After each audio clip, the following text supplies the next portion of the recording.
অনুরাগী ছোঁয়া ধারাবাহিকের আজকের পর্বে দেখা যায় সুদীপা শুধু অভ্রকে চৌধুরী বাড়িতে ফিরিয়ে নিয়ে আসেনি, অভ্রকে নতুন জীবন দিয়েছে, নিজের রক্ত দিয়ে অভ্রকে বাঁচিয়েছে। এই কথাটা যখন সবাই জানতে পারলো, বিশেষ করে বড় মা, তখন হাত জোর করে সুদীপার কাছে ক্ষমা চাইলো। সে বলল, মা, আমার খুব বড় ভুল হয়ে গেছে, আমি পাপ করেছি, পাপ।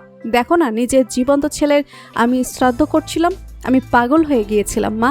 ওদিকে সুদীপার বাড়িতে ঢুকেই যখন দেখেছে এই দাদাই আমার সেই দাদা যাকে আমি কিছুক্ষণ আগেই বাঁচিয়ে ফিরলাম, যাকে আমি নতুন জীবন দিলাম, যেই দাদার বাঁচার প্রতি কোনো ইচ্ছাই ছিল না, যার জীবনের প্রতি প্রতিষ্ঠা চলে এসেছে, সেই দাদাই হচ্ছে এই চৌধুরী বাড়ির বড় ছেলে, পরমার হাজবেন্ড আদিত্য দাদা ভাই। এটা জানার পরে সে চুপ থাকলো না, সে বাড়ির প্রত্যেককে বলল যে না, দাদা ভাই মারা যায়নি, আপনারা প্লিজ শ্রাদ্ধের অনুষ্ঠানটি করবেন না। কিন্তু তার কথা কেউ শুনেই না।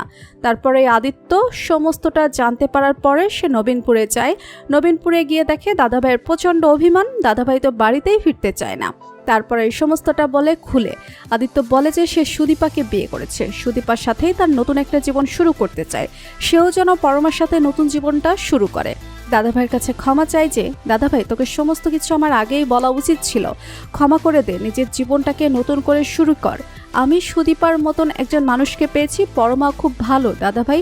এইভাবেই নিজের দাদাভাইকে বোঝানোর চেষ্টা করে, আর বোঝানোর চেষ্টা করে তুই বাড়িতে ফিরে চল। বাড়িতে ফিরে আসার পরেই যখন বড় মা এত কিছু শোনে যে শুধুমাত্র নিজের রক্ত দিয়ে একটা অচেনা মানুষকে বাঁচিয়েছে সুদীপা, তখনই হাত জোর করে ক্ষমা চায় সুদীপার কাছে।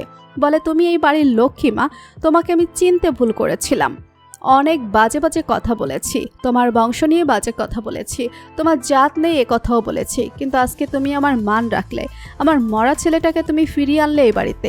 আমি তোমার কাছে চিরকৃতজ্ঞ থাকবো, তুমি যা বলবে আমি তাই শুনবো, আমি তোমার মান রাখবো। তো বন্ধুরা, তোমরা এটাই চাও যে এভাবেই যেন অভ্র চৌধুরী বাড়িতে খুব শীঘ্রই ফিরে আসে। আর তারপরে কি হবে? পরমা আর অভ্র সম্পর্কটা ঠিক হবে?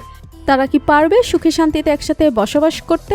কমেন্ট করে জানিয়ে দাও তোমাদের মতামত। আর আমাদের চ্যানেলে নতুন হয়ে থাকলে চ্যানেলটি সাবস্ক্রাইব করে রাখুন, যেন অনুরাগী ছোঁয়া ধারাবাহিকের যে কোনো আপডেট ভিডিও সবার আগে পৌঁছে যায় আপনাদের কাছে। ধন্যবাদ সবাইকে।